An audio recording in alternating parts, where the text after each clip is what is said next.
We've got no questions from the public otherwise at the moment, so we can just crack on, I think. No apologies, I think, are there, Julie? Yeah, no apologies. That's good. Declarations of business? Okay, thanks very much. Minutes of the meeting of the 8th of February, any corrections? No. Okay. And then the action log and matters arising, as far as I can see, are all in hand or done. Everyone content? Right, now we get on to something interesting. And to welcome Tammy Ives, who I've been talking to just prior to the meeting. And perhaps, Deborah, you better just do the introduction before we invite Tammy to give her presentation.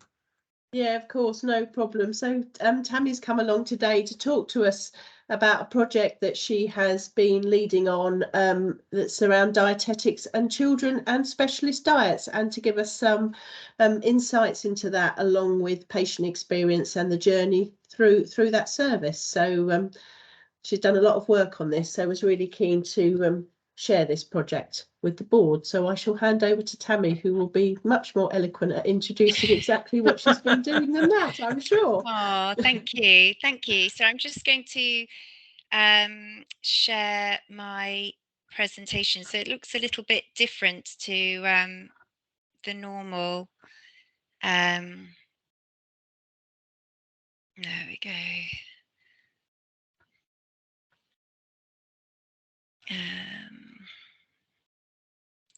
Sorry, just trying to pull it up. Can you see that okay, or is it?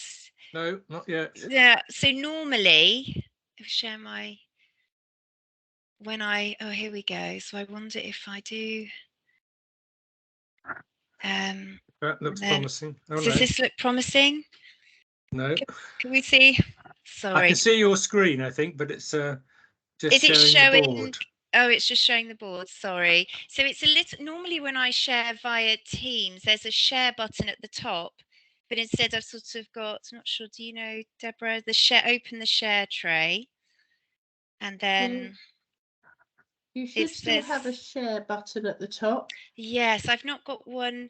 Shall I just try and rejoin in my other Teams quickly? Because this is my BHFT Teams. Okay, well, whatever you feel is the best thing, Tam. We'll wait a second. We'll send your presentation across to somebody else. Otherwise, I was going to say, send the presentation to Julie. I'm sure she'd be happy to. Yeah, that would be great. Thank you. Sorry about that. There we go. You will not be surprised, Tammy, to know that it happens to other people as well. Yes, I know my so is it Julie Hill at berkshire.nhs.uk? Yeah. There we go. Sorry, it's julie.hill2 at berkshire.nhs.uk. My only problem is I haven't got much broadband, so I struggle to do Teams and emails at the same time. But Tammy, you could send to me, skills, and I'll do it for you. That's fine. Oh, thank you so much. So so it's alex.guild, is it? GILD. Yeah. Yeah. At Berkshire. Thank you.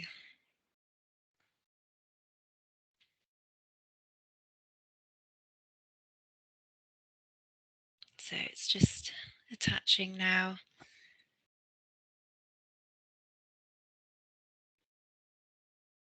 So that's just sending.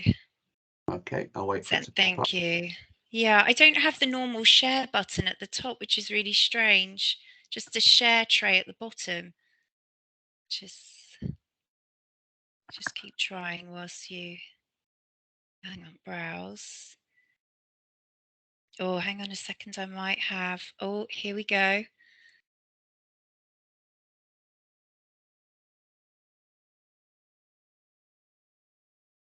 So I haven't received the email yet. I think I might have just worked out how to do it. Are you seeing a presentation? Oh, something's coming up. Oh, Can you see what I can see? Can you see it? Or... Oh, yes. Yes. Yep. Oh, here we Well go. done, Tammy. Well done. Okay, thank you. Phew. So my name is Tammy Ives, and I'm a pediatric ketogenic dietitian. So I'm a pediatric dietitian. So I typically see children, or prior to going into ketogenic diet therapy, who require special diets or are failing to thrive or require sort of special tube feeding. But sort of for probably the last 5 years, I've been working as a pediatric ketogenic dietitian. So I work with children who have drug-resistant epilepsy, and we put them on a ketogenic diet to see if that helps manage their epilepsy. I used to work at the JR, where I helped to set up a service there, and then I moved here in 2018 when we received charity funding to set up our own service here. So I thought what I'd do is I'd start with a little bit of background as to what the ketogenic diet is. So it's actually been around for about 100 years, and last year was the 100th anniversary of ketogenic diet therapy. And it was first discovered in America by a doctor called Dr. Wilder, who discovered that if you starve children and adults with epilepsy, that 50% of them will get a 50% reduction in their seizure frequency. But obviously we can't be managing epilepsy in that way. So the ketogenic diet evolved, which is a very high fat, low carbohydrate, moderate protein diet, which sort of mimics the starvation state. So as I said, we see children who are diagnosed with epilepsy, and unfortunately the medications do not work to stop the seizures. So these children are considered drug resistant, so they have failed to respond to 2 to 3 anti-epileptic drugs. So by the time they go to try another drug, having failed to respond to 2 to 3, the chances of responding to a fourth drug can be as low as 3 to 5%. And about 30% of children with epilepsy are unfortunately drug resistant. Ketogenic diet services are typically found in much larger tertiary teaching hospitals. So we are fairly novel and niche, the fact that we have our own service on the doorstep here at the Royal Berkshire Hospital. I've included some pictures of some keto meals and snacks. So you can see it's not all doom and gloom. And actually, we have many, many low carbohydrate alternatives. So, you know, we can offer quite a wide variety of quite palatable foods and snacks. Let me go. So in 2020, I graduated with an MSc. And as part of any degree program, you know, you have to do a dissertation. And I decided to do the service evaluation because I was already collecting a lot of this data, because I had to write a business case to try and secure permanent funding when the charity funding was going to run out. And because I just thought, as it was a relatively new service, this would be really useful information for us to have. You know, what are we doing well and what can we be doing better? So the aim of my service evaluation was I wanted to review how effective this diet was and how well tolerated it was in our service here in a DGH. And I wanted to compare this to findings in the literature from centres that are typically based in much larger tertiary teaching hospitals. So these are just some of my objectives. I wanted to capture our sort of referral rate and the outcome of referrals. And I wanted to look at the seizure reduction that we achieve. So what we do is every child that comes to us, we get the parents to estimate average monthly or average weekly number of seizures. And then we do a 3 to 6 month trial of the diet. And so we get the parents to estimate that again at 3 months and at 6 months, just to see if there's been an improvement. I also wanted to look at hospital admissions. So to have a look at our children who went onto the ketogenic diet. So look at 6 months prior to going onto the diet, and then the first 6 months on the diet, and to look at any hospital admissions that were related to epilepsy only. So, you know, their epilepsy gets so bad that they have to come into hospital for treatment. And I wanted to look at any issues with sort of tolerance and reported side effects. So our referrals, we received 27 referrals in the first sort of year, which actually for ketogenic diet therapy is really very good, because we don't have large caseloads, because it takes a long time to calculate out the diet plans.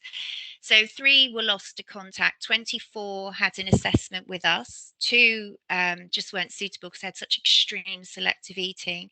And then unfortunately 5 families declined despite being medically eligible. We had to put 3 on hold because they deteriorated clinically and it just wasn't deemed appropriate. And then we put 4 on a waiting list due to start the diet after February 2020 because we start about 1 a month. And then within the time frame assessed, we started 10 children on a ketogenic diet, and these children run it for at least 6 months. So in terms of our results with regards to the seizure reduction, so of the 10, 50% achieved at least a 50% reduction in their seizures at 3 months. And then at 6 months, 70% had achieved at least a 50% reduction in their seizures. And one of our patients was seizure free. And unfortunately, 2 didn't really respond to the diet. They had less than a 50% seizure reduction. So these numbers, these statistics that I've just quoted here align perfectly with the main trials that we have that show that ketogenic diet therapy is an effective treatment for drug-resistant epilepsy. And in fact, these are the statistics that we quote to families that we see who are being considered or are considering ketogenic diet therapy as a potential option for their child. With regards to hospital admissions, between the 3 patients, there were 4 admissions 6 months prior to going on to the ketogenic diet. So one of those children had 2 admissions, and those again are admissions solely related to their epilepsy. So their seizures got so bad they had to come in. With those patients, first 6 months on ketogenic diet therapy, there were no admissions. And I mean, it is a narrow time frame, 6 months either side, and a small number. I mean, lots of the research in ketogenic diet therapy is looking at small numbers because we don't have very big caseloads. But knowing these families and these patients personally in the way that I do, you know, these children had a 70 to 80% seizure reduction in their seizures. So you can't help but think that the diet probably had something to do with keeping them out of hospital. In terms of tolerance, I wanted to look at the main side effects and the reasons for coming off the diet early. So typically, as I said before, we do the 3 to 6 month trial for the diet. And if we're seeing a significant improvement in seizures and the family are managing it well and the child's tolerating it and they're all happy, then we continue it for at least 2 years before we try and take them off the diet. But sometimes we have families that want to come off that a little bit earlier. So 3 of our patients had issues with constipation, which is widely reported as a side effect, and we managed that well, and it was treated and they didn't need to come off. One of them had something called a carnitine deficiency. So carnitine is found in your cells and it helps you metabolize fat in your cells. So if you're suddenly eating a very high fat diet, you're going to be using a lot more carnitine. And if you don't have enough, then you just don't metabolize the fat as well. And that affects how well the diet works. So we do blood tests that look for that. So we picked that up on the blood test and we gave the child a supplement, and things improved significantly. 4 came off the diet early. So 2 of the 4 were the 2 children that didn't really have much of a response to the diet, unfortunately. But 2 wanted to come off despite achieving at least an 80% reduction in seizures. And this is sometimes one of the challenges that we face as ketogenic dietitians, because both of these patients were teenagers, and one had mild learning disabilities, and she went to college and she had a really active social life, lots of friends. And the other lad, he was non-verbal, but he could understand us, but he was non-verbal, but he was quite physically disabled, and mum saw to all of his needs, and she did have other children. And I think, you know, what happens here is they get to a year, and I think because they're not completely seizure free, in their minds they've moved the goalposts and they forget how bad it was. And that's obviously something that we need to look at really to help keep them motivated, to keep them on the diet for longer. So, you know, if somebody wants to come off, they want to come off. and especially the young girl who was at college with all of her friends. You know, if we hadn't have taken her off the diet, she would have probably just started eating normally anyway, which would have been really bad for her epilepsy, because we have to slowly take them off. So they both came off the diet early, which was a bit of a shame. So I submitted my dissertation, and then my supervisor said, I really want you to write this up. And I thought, okay, that would be a good experience. But I didn't want to just put another paper out there saying the same. You know, we had a 50% reduction in seizures. I wanted to pull on the fact that we are in a DGH, we're not in a teaching hospital. So we have a very different model to your typical ketogenic diet model. So I did a focus group. So I got our medical team together. So we have our 2 consultants who have an interest in epilepsy, our 2 epilepsy nurses, myself, my keto dietitian colleague Ratty Gill, and it was facilitated by our pediatric clinical psychologist. And we had to do it over Teams because it was during one of the lockdowns. So we did it over Teams, and it was such a useful exercise. It really was. And it became a bit of a team building exercise, actually. But the analysis identified sort of 3 main themes. And the identity of the service came up quite a lot in the focus group, and patient safety and quality. But one thing that emerged quite strongly was the supportive team working that we have in our team. And these are just some quotes that I have from our focus group. So these are quotes from our team members. It's a completely different service, and for the patient it is a better service in terms of proximity and the fact they know that the keto team is part of their epilepsy team and in very close communication. It makes a massive difference to us locally. I think the first thing that strikes me is the teamwork. The team as a whole is a massive positive, and I think we work really very well together. And for me personally, it would be the immense support that I've had been given in settling into the team and helping me upskill in ketogenic diet therapy. And I just want to finish off with sort of some feedback from our families, because obviously that's what we really value. This diet has been a steep learning curve, and I remember how overwhelmed I felt in the beginning, trying to cram in every bit of information as quickly as I could so I could master this diet. Thankfully, those days are behind, and I truly am thankful for the help and support you've given us over the past year, especially with new recipes. Since being on the diet, he's been much more alert and interactive, and I've always believed that all the seizures he was having was wearing him out, and he was reclusive. I felt that he felt for every happy moment he had, he was being punished by having a seizure, so he wouldn't interact, so he wouldn't have a seizure. This is no longer the case, and the school have seen an improvement too.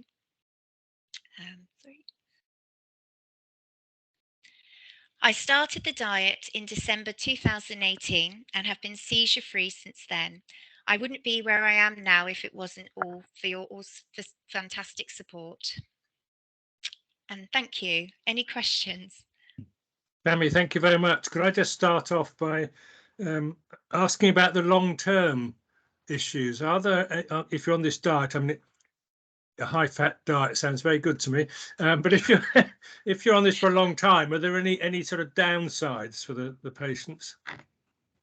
So, sort of the main sort of side effects can be, well, people often worry about cholesterol levels and raised cholesterol levels, but it's not something that we really see in ketogenic diet therapy. And I mean, we do have some patients that have slightly higher total cholesterols, but we don't really see raised LDL cholesterols, and we monitor our patients quite closely. So every 6 months they have blood tests where we monitor quite thoroughly. But cholesterol, that can be a worry, but it's not really something that we see. 1 in 10 are at risk of developing renal stones. But we monitor that really very closely, and those that are at risk are those that are just not very good at drinking, you know, Okay. that have poor fluid intake. We've got lots of other questions, Tammy, so I better let Mark Tammy, first of all, thanks ever so much for the presentation. It was really impressive and encouraging to hear that the work you've been undertaking. It reminded me a little bit of the difficulty that we have with teenage diabetics in adhering to their insulin taking in terms of the adherence to your diet. What learning did you gain in terms of being able to motivate them to get them to adhere to the keto diet? Yeah, it really is a problem that you do, especially see with teenagers, don't you? So when I was actually looking into this for my dissertation, I found a paper that came from the Keto Service in Newcastle, and it was basically about this. And what they did was they decided to, at the start of the ketogenic diet, when we get the patients to work out their average weekly or monthly number of seizures, so we've got that sort of data at baseline. They also got the families and the children, where they can, to come up with sort of quality of life outcome measures that are important to them. So, you know, what would make a real difference? And it would be things like, so for some of our very severely disabled children, we tend to see quite a lot that the diet makes them suddenly more alert.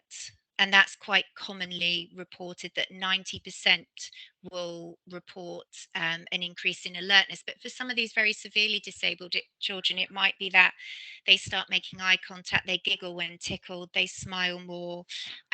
So for some of our families, it's things like that. It can also be, for the parents, things like car journeys. You know, if you have a child with uncontrolled seizures, having to go out in the car, traveling to hospital appointments, all of those things can be really very, very stressful. So we would get them to think about the difference that it could make to them and their quality of life if their seizures are more controlled. And then when we do the review at 3 months, and then every 6 months, it's reviewing those quality of life outcome measures more thoroughly with them as well. So I think it's trying to get them to remember how bad things were before, and look what you've achieved, look how far we've come, because I think sometimes that can get very lost in the day to day. I think especially for the young lad whose mum, you know, she saw to most of his needs, and she had other children. You know, that's a lot for anybody. But this paper in Newcastle, they had some really, really good results actually, by using that approach and by keeping these families on the diet for longer. Thanks. So we better move on. We've got several questions. Aileen. Hi, Tammy. Thanks ever so much for your talk. It was a really good talk and really interesting. Couple of questions. One, I think, really follows on from Martin's. I think you said very early on you would normally take them off of this after 2 years.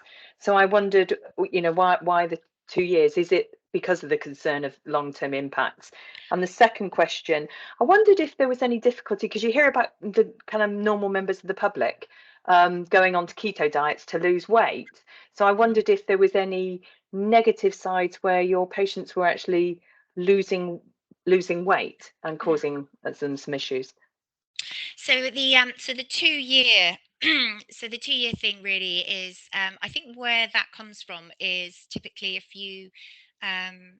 if a child achieves seizure freedom with an anti-epileptic drug, then sometimes at the 2 year mark they take them off that drug, and sometimes the seizure freedom is maintained. I think that's historically where it comes from, but we just treat the child as an individual now, because what the data shows us is, it shows us for those that achieve seizure freedom on the diet, if you take them off the diet at 2 years, 15% will regain seizures, but the rest seem to remain seizure free.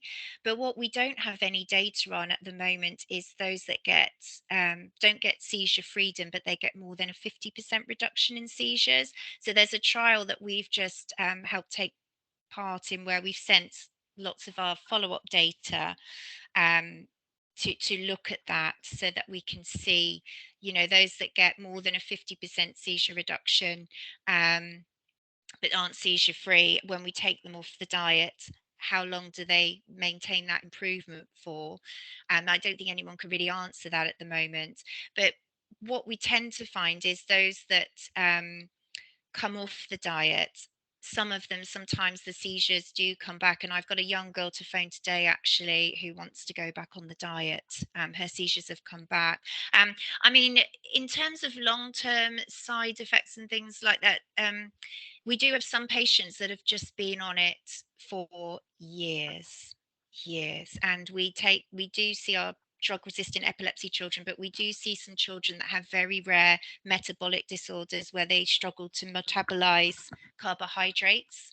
So the main treatment, first line treatment is the ketogenic diet. So we have a young girl with that condition who has been on the diet for 8 years, and we continue to monitor her bloods.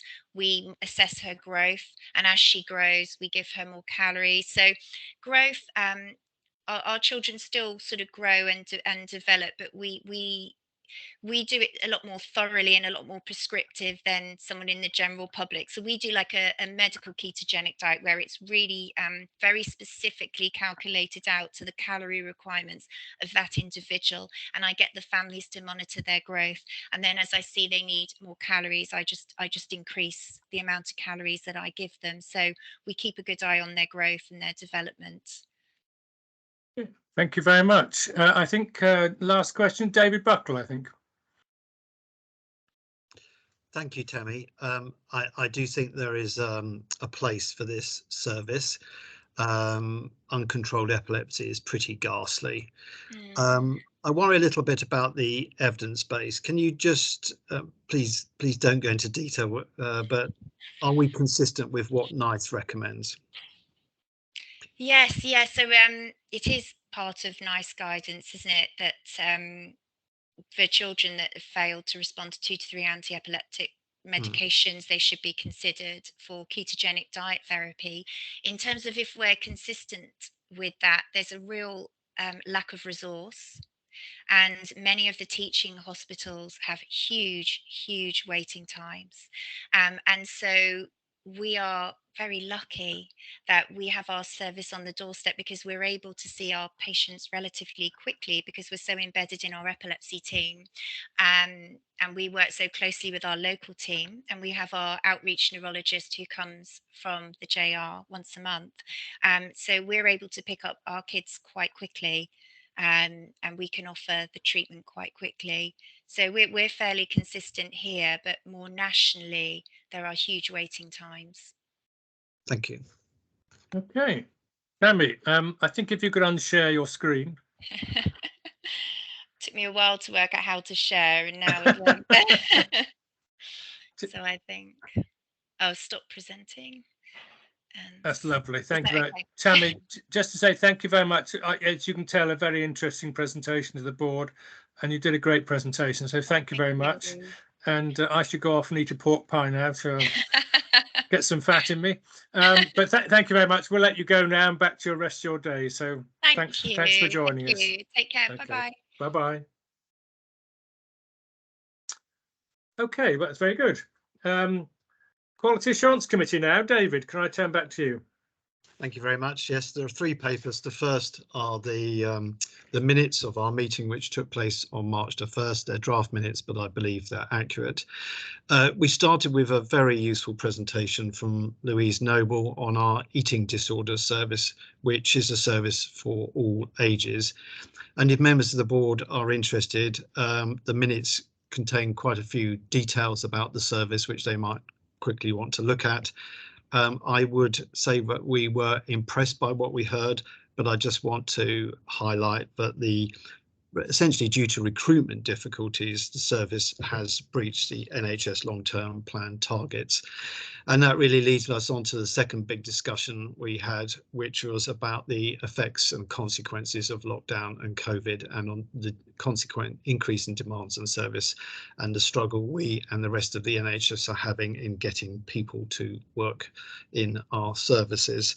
So David gave us a useful presentation. He really made it clear, I think, to me, how our services are so varied, and therefore there's no one simple fix. But I think in general we were more than satisfied with the mitigations, but obviously the board knows that these are issues affecting us. Lastly, we did our quarterly review of the quality accounts, but I believe the other members of the board will have an opportunity to see them before they're signed off. So the last two papers are Learning from Deaf's quarterly report and Guardians of Safe Working, which have now become very standard assurance papers, and I'm always very satisfied with the quality and what I read in those two papers. David, thank you very much. Any questions for David? No, it's a very, very interesting set of minutes too, I think, David. And we're happy to receive the minutes and the Guardian of Safe Working and the Learning from Deaf reports. Okay, Yeah. Thank you very much. Thank you. No, that's great. Thank you very much, David, for your excellent work. Executive report item 7. It's only got one line, one short paragraph in it, which is a good paragraph. Just for noting, I don't think there's anything else to raise. Is there? Anyone wants to raise? Nothing to add at all? No? Okay, in which case we'll move on. And we've got a chance to talk about other things a bit later in part 2. Right, after the executive report, NHS staff survey results, which is I think going to be an interesting and positive discussion. So Alex, over to you. Thank you, Martin. Good morning, all. So the staff survey results for 2021, let's just set a bit of context. This was the second year we were running within the pandemic, and we know that our teams and staff and wider workforce in health and care have had their resilience significantly tested. So we were expecting a drop back in results, but we're very pleased to see overall another set of really strong results and comparable to 2019 before the pandemic and as we've gone through. A particular highlight is maintaining our top score for staff engagement across advocacy, motivation and involvement. These are key drivers to maintaining good quality healthcare in terms of our workforce's engagement and motivation to do their job. A highlight within the engagement piece for me and alongside in terms of results is we're top scoring in our cohort as well nationally for being rated as a good place to work by our staff. And so there is a general majority positive feeling of working for the organisation, and that's continued over the last 3 years against around a 60% response rate. So again, in terms of people wanting to share their feedback with us and let us know what it's like to work here, really strong response rate over the last 3 years at the 60% level. In terms of the overall themes of the staff survey that you can see on page 62, we note that the staff survey has changed for the first time quite significantly in terms of mapping themes to the NHS People Promise. A couple of themes have remained the same. So in terms of tracking our trends, that's a little more difficult, but you can see in the slide on page 62, we are above average scores for all of those themes and top scoring again in our mental health and community trust cohort nationally for We Are Always Learning, which is a strong alignment to the safety culture work that we've been developing and embedding through Debbie's strategy work and also around the staff engagement. Other highlights I'd bring out in terms of the slide on page 63 is the view of well-being from the organisation. So we now have a score of 75%. There's been significant step changes in the perspectives of the wellbeing support in terms of positive growth. So I'm really pleased to see that in the context of the resilience, pressure and impact that we're seeing in terms of workforce pressures. You can see there also in terms of good scores around acting on concerns raised by patients, acting on concerns from staff, again linked to our learning overall scores and our safety culture development. So really pleasing to see some of those highlights. So within the strong set of results, we know we have work to continue to do around equality, diversity, inclusion. and on work pressures and workload, where we've seen some of our lower scores for work pressures and workload coming through the staff survey. You can see in the papers where we're focusing our attention in both of those areas, and we would hope to begin to see some traction on the workforce race equality standard elements of the staff survey and the disability equality standard, as we've had some important changes in focus and action around particularly racial abuse, which is being modelled at Prospect Park Hospital in terms of the engagement in the workforce, designing actions that are actually starting to have a meaningful impact. And for us, this has been about the action that works. And so we're going to build on what we learnt in the last year and hope to see that flowing through into our results. So I'm going to stop there, take opportunity for discussion and questions on the survey results. Thank you. Alex, just before I hand over, I'm sure we're going to have lots of questions, but just these are a very impressive set of results. And I think there are things we know we need to focus on and improve. I think we should just make sure we put it in the context of a very impressive set of results. David Buckle. I think we're all going to congratulate you, because at a time when the NHS is generally sliding downwards a little bit, the trust has managed to get some excellent results in all areas. So well done. And what gives me that extra level of assurance is the fact that you're so well above the national average in the number of people responding. A 60% response rate is pretty great, frankly. Just out of interest, what happened 4 years ago when it went up 10% and you've maintained that? I cannot for the life of me think of what. I know every board I work on tries to improve this but fails, but we didn't.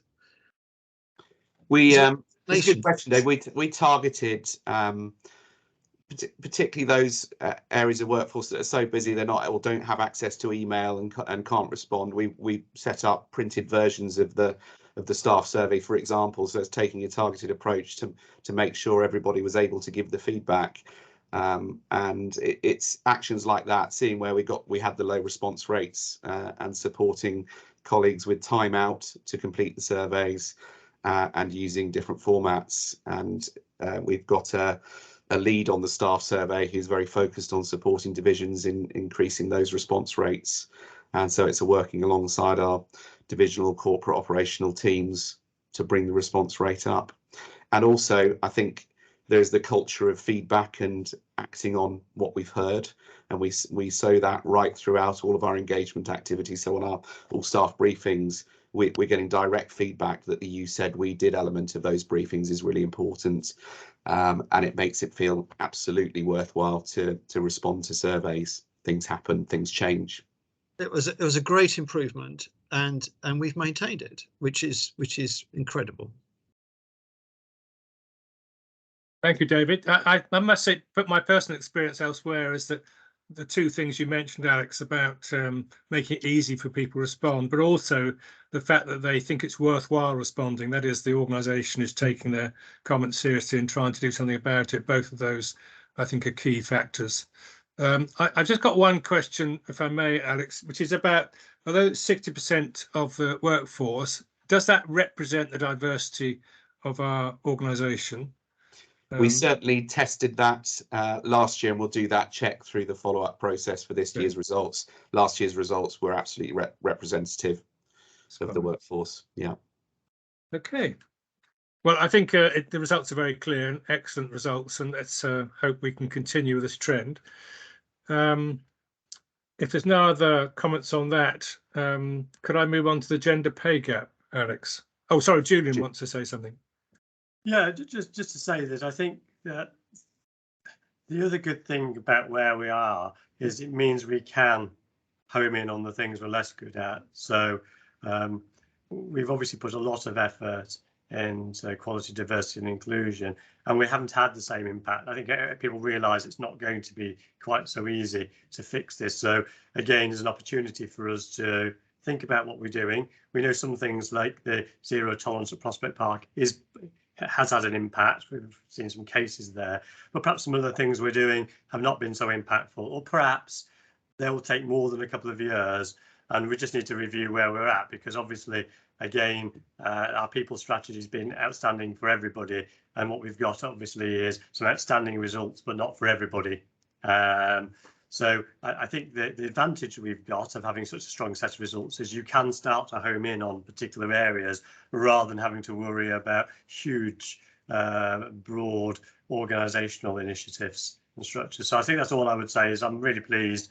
I think they stand up well nationally, so we should be very proud of them. But there's still work to do, and we just need to review that work to make sure it's the right stuff. Or we've been doing it long enough. That's all I would say, and that's the conversation the executive have been having. And there is no complacency. We've seen organisations with our set of results slide back, so we're not complacent about this either. Thank you very much, Julian. Very wise words. Okay, Alex, gender pay gap. Gender pay gap. I mean, I'm going to take it as read and happy to take questions. You can see some of the key themes and drivers that come through the analysis. We have a fairly static gender pay gap, and that is driven by more females in the organisation at the lower pay bands, a reduction of females in the higher pay bands over the last year. And you can see in the summary page some of the key issues, and within the paper the actions we may focus on with discussion with the board.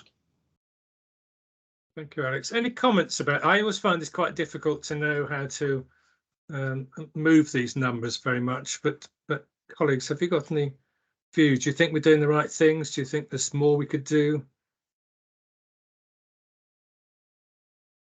I think there's always more you can do. I think again, it's a very small part of the workforce, but taking the work Minu has done on Clinical Excellence Awards over the last 4 or 5 years, that's been quite good work, because it's comparing like with like. You know, the awards are equally available to everybody, whereas actually we may, through our flexible working and part-time working, because I believe, Alex, part-time work counts, doesn't it?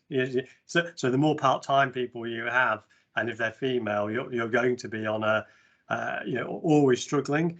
So I think the areas, so the Clinical Excellence Awards, for example, were a good example of where there seemed to be gender bias, where you've got the same people doing the same job, and these awards were handed out differentially. So I think really homing in on things like that, because what you don't want to do is stop people working part-time, do you? So I think it's about really, I think, unpicking this and thinking about what is it that you can do that would make a difference, that wouldn't have an adverse impact somewhere else. I think it's those things, really. I don't know, but obviously the Clinical Excellence Awards were a small element that won't impact the overall trust score. But are there more things like that that we can just home in on to make that fairness better? Thank you. Naomi.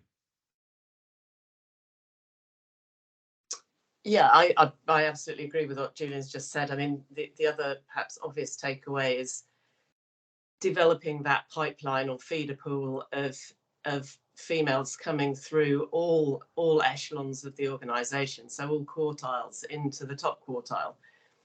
And that's not so, we all know that's not something that happens overnight. You have to have there's a long wavelength attached to that, and you have to be very determined to make that happen. And I just wonder if I'm reflecting, I think, on some of the things that we've heard Jane Nicholson say around, actually attached to kind of retention, around how we can get a bit more edgy, around career conversations, around promotion, around, making sure that great opportunities that emerge within the trust are not inadvertently given externally, so that we have a very internally focused arrangement there. There are a number of levers that have to be pulled in order for that to be a success over the longer term. And any thoughts on that, Julian? Yeah, I think that's right. I think that probably the bits where we've got the gap is potentially the disproportionate number of women at sort of 8A, 8B, 8C, so the sort of service. At the senior leadership team, we've got the right composition. So the bit below director is predominantly female, but it's the next layer down above the ward manager, that gap there, where actually percentage wise there's more males than is reflective of the number of males overall. So you're right, there's something about the talent management that sort of next level. So we've done a lot of work at talent management at board and sub board, but the next level down may well be a place where we can go to make sure we retain and attract the 8As, 8Bs, etc. in a proportionate way. So yeah, I definitely think it's worthwhile. I know it's something that Jane is thinking and looking at about that talent management at that level. Thanks very much, Naomi. Any other comments, advice? Aileen. I just wondered, we've got obviously several different networks within Berkshire Healthcare. Do we have a women's network, specifically a women's network? Could that help? I mean, I know we have it in lots of other I know they exist in lots of other organisations.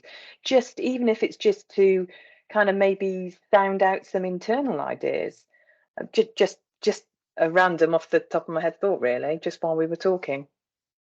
We can take that away, Aileen, for consideration. A lot of other trusts do have women's networks. It's just the danger of kind of siloing the conversation, really.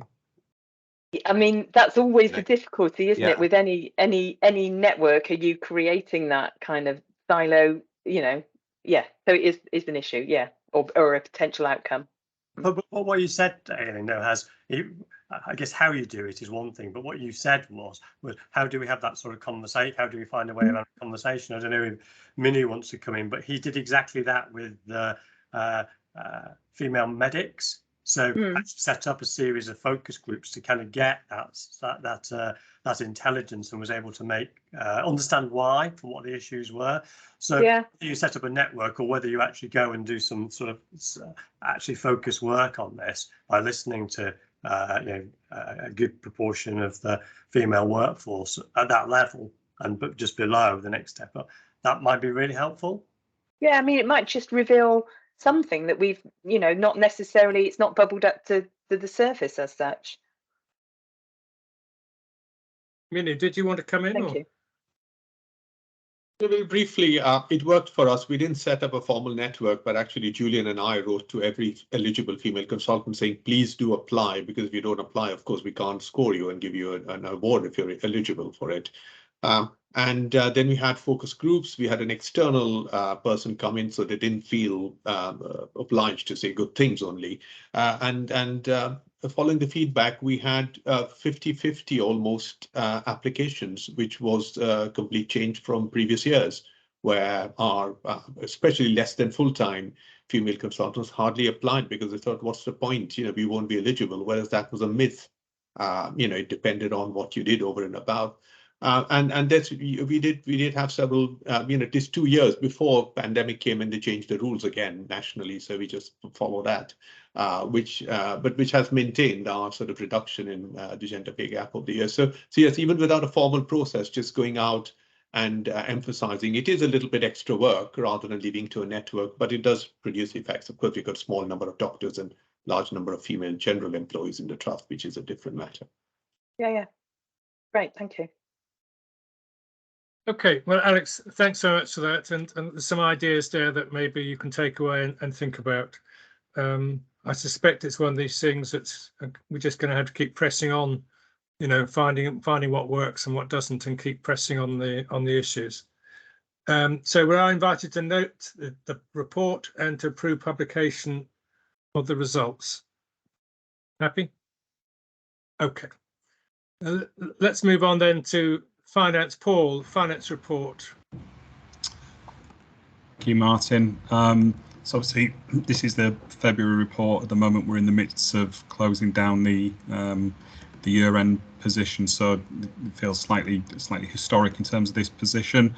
But February we delivered a small deficit in line with what we expected to on the revised plan. Year to date, we're at a 1.9 million surplus. Obviously, taking into account there's 1.4 million of disposal proceeds within that. So if you exclude that, we're at a 500,000 surplus against a break-even target for the year. We obviously to NHSI reporting a 1 million surplus prediction at year end, which we're still working through the year end position at the moment, but we're looking like we're probably going to be broadly in line with that prediction at the moment.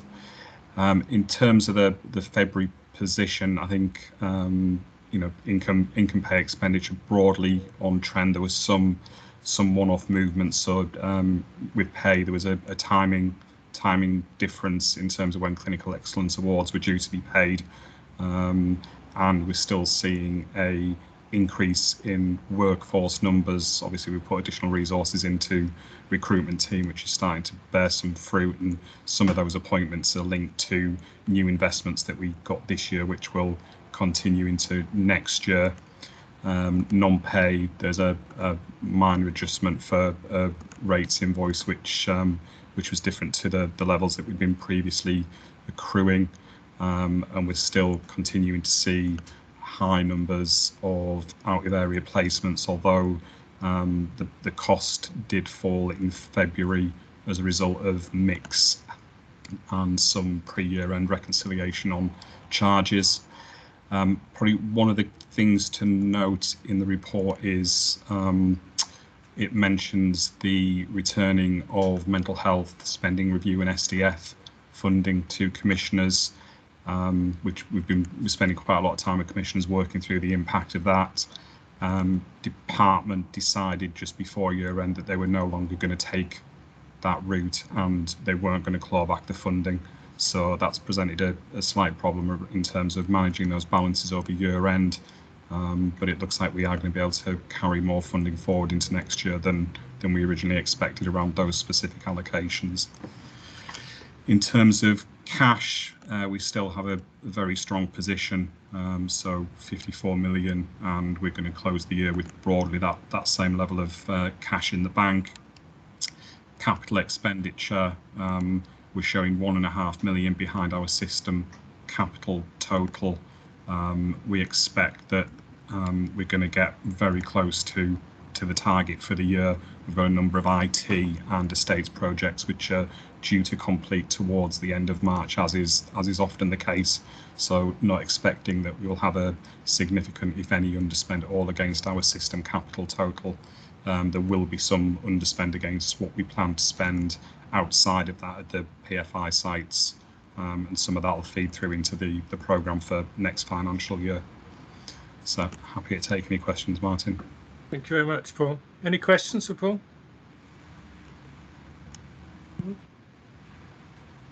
Naomi?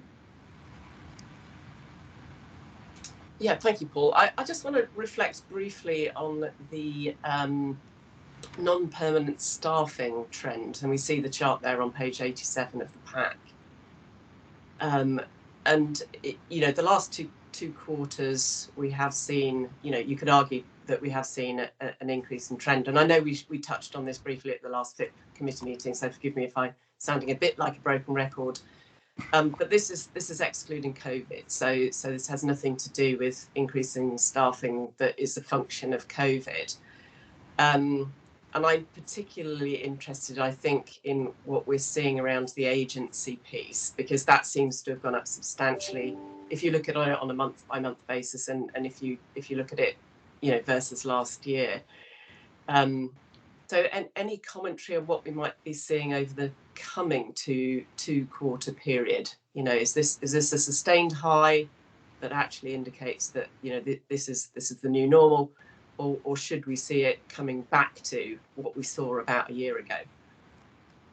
I think that the thing to bear in mind when we look at the numbers in certainly 21-22, we had a significant level of staff redeployment into some services, and we had some services that weren't fully operational. So that level of temporary staffing spend was, should we say, artificially low and below what we would have seen previously.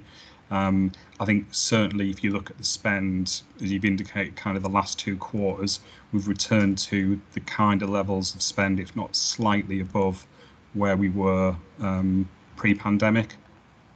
We know that we've got more pressures on vacancies, higher acuity, and we've got investment income, which is putting, like I said, more pressure on workforce, so they're starting to use temporary staffing where it's becoming available. It's something we'll need to look at into next financial year. Obviously, we've got assumptions around filling vacancies, which should reduce that position, but also we'll need to take a view on whether that level of spend is sustainable. Thanks. I think, Naomi, some of the switch NHSP to agency is our inability because of COVID to get NHSP staff at times as well. So we are needing to go out to agency a little bit more at the moment to fill gaps, which is, I think, having a little bit of impact on the, not on the total, but on that split agency to NHSP. Yeah, that makes sense. Thank you. Paul, just on that issue that Naomi's raised, just two things that I always think about when I look at this chart. That's the chart of temporary staffing. One is if the level of non-permanent staff is high, and I think you just said it's not higher than it was pre-pandemic, but if it's high, at some point there must be a concern about safety, not because they're bad staff, but just because they're not familiar with our processes and things. And the other question, which is sort of related, is on terms of agency staff. I always ask the question, why are there not members of our staff? That is, I don't mean that we don't take agency, but what is the are there underlying issues we need to understand? And I'm sure there's no need to answer now, but as to why people want to work in agency rather than they want to work on our bank as NHS employees. But those are sort of questions that keep coming back to me. I'm sure there's no immediate answer. But I'll answer the last one, Martin. As you know, I lead the temporary staffing workforce for the whole of the Thames Valley and a bit of Surrey now. And nationally, there isn't a survey that gets behind, like the NHS staff survey that sort of finds that. But others who have done it previously, and anecdotally, there are reasons why people may choose to do that. You can obviously have a lot of flexibility. You can earn more money. And some may view the perception that they're likely to have a more successful earnings career through working on an agency basis than they would working sort of conventionally.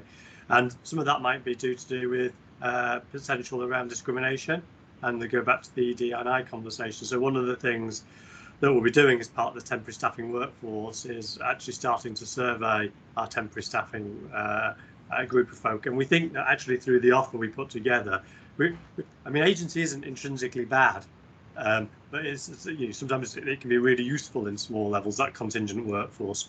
But they'll certainly, over the next year or two, we'll certainly do some work to see if there are things that we can do to attract people to come and work full time for organisations. So I think behind your question, that there is work to do, Martin. Want to leap to conclusions, but I think there is a possibility of being able to do something that might attract people back into our organisations, and that's one of the aims of the temporary staffing programme I'm leading at the moment. Yeah, thanks for that, Jim. I think the other thing which is in the back of my mind on this question is whether there is a change in how people like to work these days, and therefore whether people actually like the flexibility of an agency type thing, as well as maybe financial issues. There's a cultural shift because people seem to like more varied careers these days than they did in my day. But okay, sorry to rabbit on about that. Anything else on this? Can we move on to the performance paper then? True North. Yes, certainly. So I think if you look at the key drivers in the report, what are the trends are continuing in terms of what we've seen over the past couple of months. We just pick a couple, excuse me. So in terms of falls, we're still above target, and we're still seeing a high number of falls in ward areas where we've got high levels of occupancy. Fortunately, we're still seeing low levels of patients with moderate or severe harm as a result of falls. So 2 patients in the month with falls that resulted in moderate physical harm. In both cases, they were reviewed and appropriate protocols were followed, and staff have undertaken what is called a hot debrief, which is something that takes place immediately after the fall to look at and identify learning that can be shared. Still a mixed position in terms of where falls are happening. So Rowan ward at the moment, particularly high numbers in terms of contribution, whereas in the east we've now had no falls reported for 2 months, which is really encouraging. In terms of self-harm, still reporting high number of incidents at 81 above the 42 target, but obviously that's a significant reduction on the previous month. I think as we've reported probably previously, we do get a high number of instances linked back to only a small number of patients. So in this case, we've got, I think, 2/3 of the incidents linked to only four patients. And we're looking at the moment at the annual thresholds that we're going to set for next financial year in terms of the number of incidents that are going to take place in terms of thresholds. Worth just noting, patient, friends and family test response rate is showing as 0. That's just for clarity, that's a rounding. It was 0.5%, and obviously that's linked to the implementation of the I Want Great Care tool, which we're still rolling out at the moment. So we'd expect the rates to increase as that tool gets rolled out further. Out of area placements obviously was on a reducing trajectory, and we're ahead of that trajectory and will be for the quarter by the time we get to the year end. Still have improvement projects underway looking at that, and we've still got pre-commissioned beds trying to help ease that situation, and obviously we'll have a new trajectory for 22-23, which will be linked to the cost improvement challenge next year. But happy to take any of the questions on the report.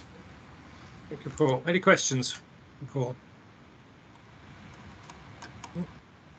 I note that the issues all seem to have clear action plans against them. Aileen? Not really a question, but just having the standard deviation lines, which I think they're new this month, aren't they? New this board? Yeah, that's helpful. So thank you for that. I think that really makes it a little bit clearer. So thank you. There's nothing else. Let's just move on then. Boardvision Metrics, Paul, again for you. Thank you. So just picking up on the metrics and where there's been movement from the last time we reported this in December. So obviously the staff engagement score, we've had the presentation on the staff survey results. So we've retained that top score, although engagement scores reduced slightly. Falls in as a result of lapse of care has increased from 2 to 3, for positive movement on mental health bed occupancy from 91 to 90%. Again, we've mentioned the previously mentioned the FFT response rate, which is at 0.5%, which is a reduction from where it was in December. And obviously we've added to the metrics this time round the Bob and system segmentation scores, in addition to the trust's segmentation score. So for Bob it's a 3, and for Frimley it's a 1, 1 being the highest score, 4 being the lowest you can get. And obviously as we move into the ICSs in terms of accountability for next year, those scores are an indication of relative performance and level of intervention and help that will be required by systems. So we'll keep those in the metrics moving forward. Well, thank you. I think just before I invite questions, I think it might be one of those things where, and I think I've discussed this with Paul, we might as a board want to just reflect on what's in these vision metrics. We don't duplicate what's the normal information we get. I think in my mind there'd been things which are sort of overarching measures, so it might be at an appropriate time we'll, as a board, if board members would like, just to look at this as a sort of structure of metrics and decide which ones we think are important to keep at this top level. So if people are happy, we'll schedule something in for an appropriate meeting. Any other comments or questions? Naomi? Yeah, just briefly, Martin, and I was just thinking about what you just said about reflecting on these, and this might sound like a lot of detail, but I think it's relevant. We have decided that we will retire the use of restraint metric from our vision metrics, sorry, from our True North performance metric, and yet it remains as a vision metric. I'm just wondering about the logic behind that. Someone help? Yeah, I think it's well, I'd refer Naomi to your previous suggestion, which is probably it's time to have a look at this stuff. Also, we've got the you think about what really matters. It's what's happening with patients, isn't it? Both safety, but also we've got the patient measurement and the experience tool. So there's something we should be incorporating into that once it's up and running in terms of the patient's experience. So I think there's probably, I still think there's some good things there that are really important, but there's probably a bit of tidying up and maybe a bit of substitution. So I think that conversation might be quite helpful just to make start. Yeah. Okay, well, we'll do it. I think it's a good idea. Well, that's what I suggested. We have a look at this as a board. I do think it's really helpful to have this sort of top level, because you can sometimes get very involved in particular detailed aspects of performance and then forget to stand back and look at how we're doing overall at that big picture. So I'm quite keen on having this, but as a board. Okay, well, we'll schedule something in when we can discuss it later. Okay, Paul, thank you very much for that. Just going to get my computer to respond. Okay, Naomi, over to you. Just anything you want to say on FIP? Yeah, just by exception, really, Martin, because so much of what was covered in the last FIP is already before the board, the main board.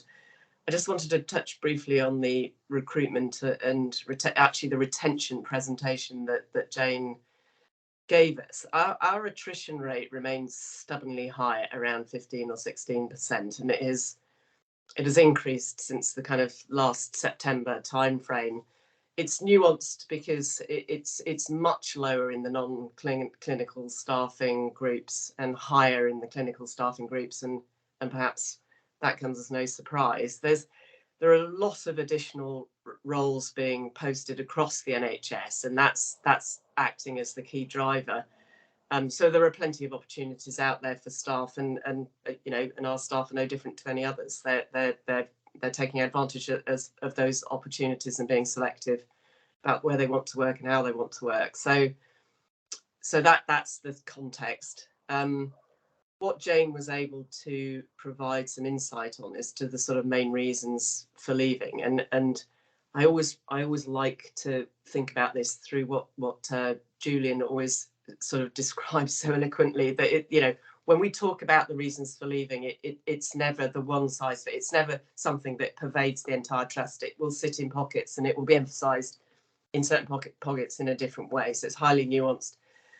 But in summary, the key reasons for leaving are promotion, relocation, further education and training, and work-life balance. So, I think we've heard a lot about those things in the past too, so no big surprises.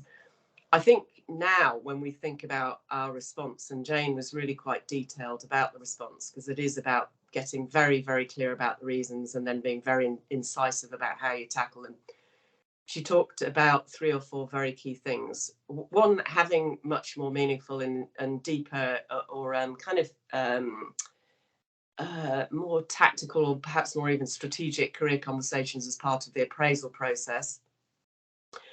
The expansion of the apprenticeship scheme, which I know we touched on at the last board meeting, and there was a sort of resounding support for that. And I know that Paul and Jane in particular, well, Paul's going away to find the money for that, and Jane's going to figure out how to deploy it in a meaningful way.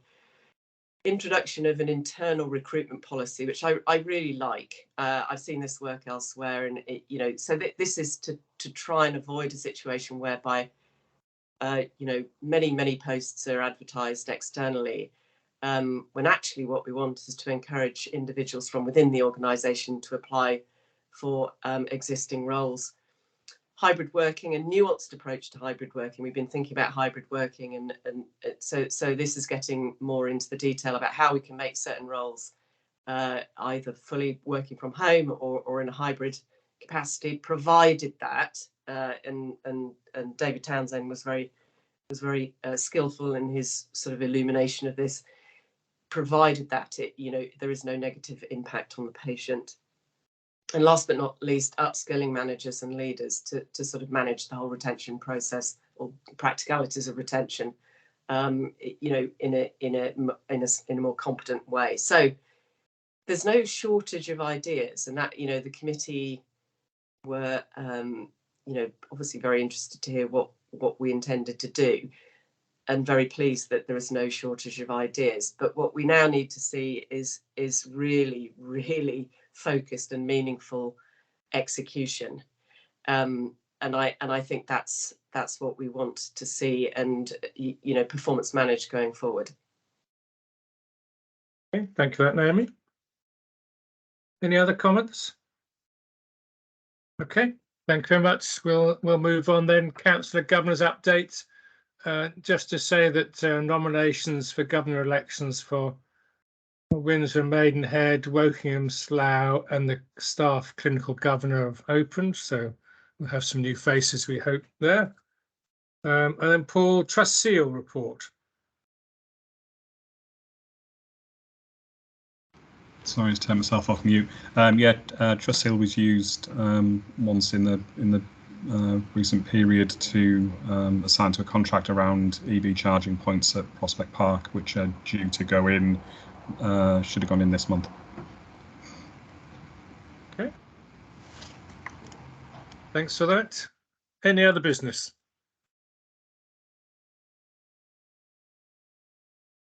No. Okay, in which case we'll break and then we'll rejoin for